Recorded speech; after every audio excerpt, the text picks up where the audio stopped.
Welcome back, Kaiju fans. Today we're going to be talking about some recent Godzilla 2 information. This is in the form of an interview conducted by Metro US Boundaries, interviewing Vera Farmiga about her role in Godzilla 2, or Godzilla King of the Monsters. She is a paleobiologist in the film. She's also going to be playing the mother of the character Millie Bobby Brown is playing, and the wife of Kyle Chandler, I do believe. So, the premise of this is that she explained that her character has figured out a way to communicate and potentially control kaiju with bioacoustics.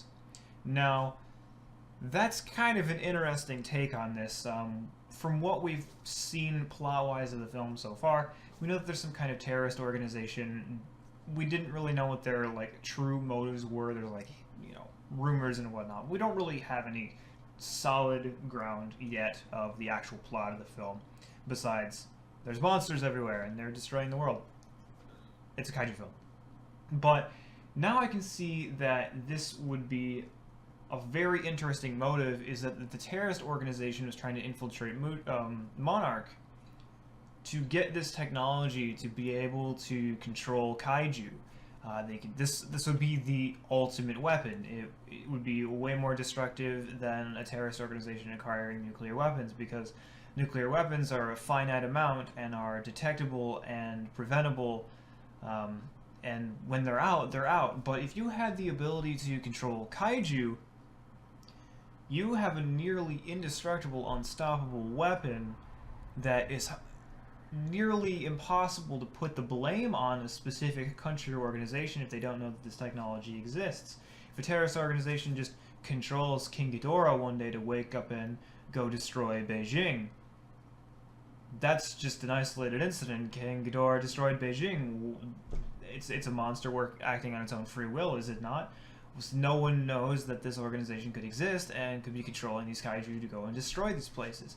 So it's a very interesting concept to think about, that if terrorist organizations get a hold of the kaiju in order to control them, that's a pretty good reason to pursue this. Now, it's also going to make the film less believable, because I guess if it's just directing the kaiju in a specific direction, kind of reminiscing to the way The Return of Godzilla, or Godzilla 1984, 85, however you remember the name of that film, whatever version you watched. The final premise of that was that they were able to guide Godzilla in a direction using sonar signals, bird sounds, whatever. So if that's kind of like an homage to that concept, where they're not literally controlling the actions and behavior of the monsters, but more or less guiding them to locations, that's a little bit more believable. If they actually are able to control these kaiju effectively and give them detailed instructions to perform things, that's where it's going to lose me a little bit, because that's not necessarily this. That doesn't have a place in this universe, I don't think. It's not something that I would believe in the universe they set up with Kong Skull Island and Godzilla 2014. Just, that doesn't seem like it fits. But things change. We'll see how this goes.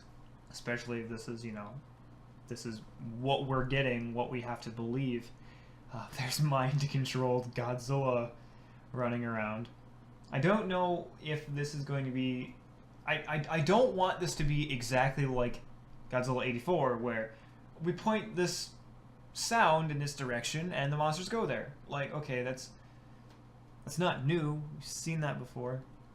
And I also don't want it to be this technology only works on Ghidorah, Rodan, and Mothra, or only Ghidorah and Rodan, because now we just have Godzilla Final Wars all over again, where it's Godzilla and Mothra.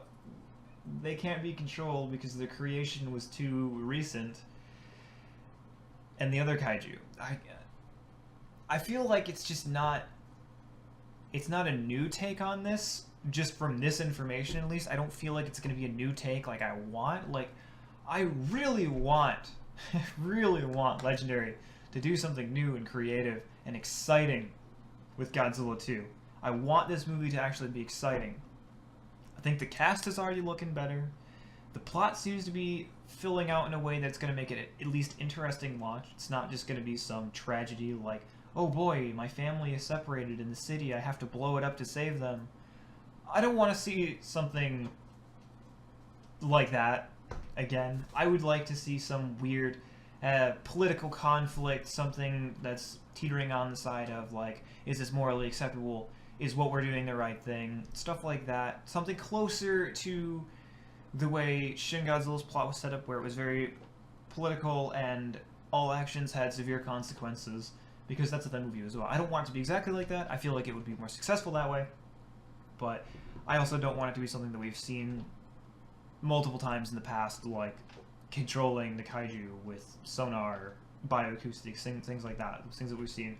Godzilla 84, we've seen the mind control of the monsters so many times in the past. Aliens always seem to have some power over the kaiju, like Invasion of the Astro Monster back in the day. Godzilla Final Wars obviously is our most recent example of this, with literally all the kaiju being controlled by the Exilians. So I don't want to see that. I guess this is a more realistic way of doing mind control as opposed to the Exilians in Godzilla Final Wars, but I don't know, man. I want this movie to be very successful and interesting, and if they play this out right and it's at least presented in a mostly believable way, it's a giant monster film, but at least some of the origins and stuff like that for this is tried to be grounded in science enough. I know a lot of people are going to freak out in the comments, just like, it's a movie about giant monsters, it's not supposed to make sense. Shut up, I don't care about your opinion right now. I just want it to be somewhat believable, because it's not about us right now. It's about how successful this movie is for the mainstream audience. We are the minority. This is our niche topic that we're going to go see because we love giant monsters. But if this movie doesn't appeal to the casuals, then it's not going to be successful, and it's not going to inspire more companies to make monster movies in the future. So I hope this turns out well. The mind control could be implemented well. It could be used effectively as a plot point, but I don't want it to just be ridiculous and outlandish, like, oh, monsters control, go destroy all this stuff. Okay, yeah, you know what? That's it. That's all I'm going to have to say about this. I have expectations for this film. I just want it to be good and entertaining, and I don't want them to mess up King Ghidorah's design. Please, Comic-Con, give us something exciting. Really, we're only a year out, so we need to get the hype train moving. But that's going to be it for today. I don't know if I'll have a video up tomorrow, because it's going to be my last day of preparation before G-Fest this weekend. So I don't know if I'm going to do anything. If I do something, it's going to be super simple, because I have to get up super early Thursday night / Friday morning, whatever, and we have to drive to Chicago. So that's going to be a long, long drive. And yeah, that'll be it. I'll catch you guys in the next video. Peace out.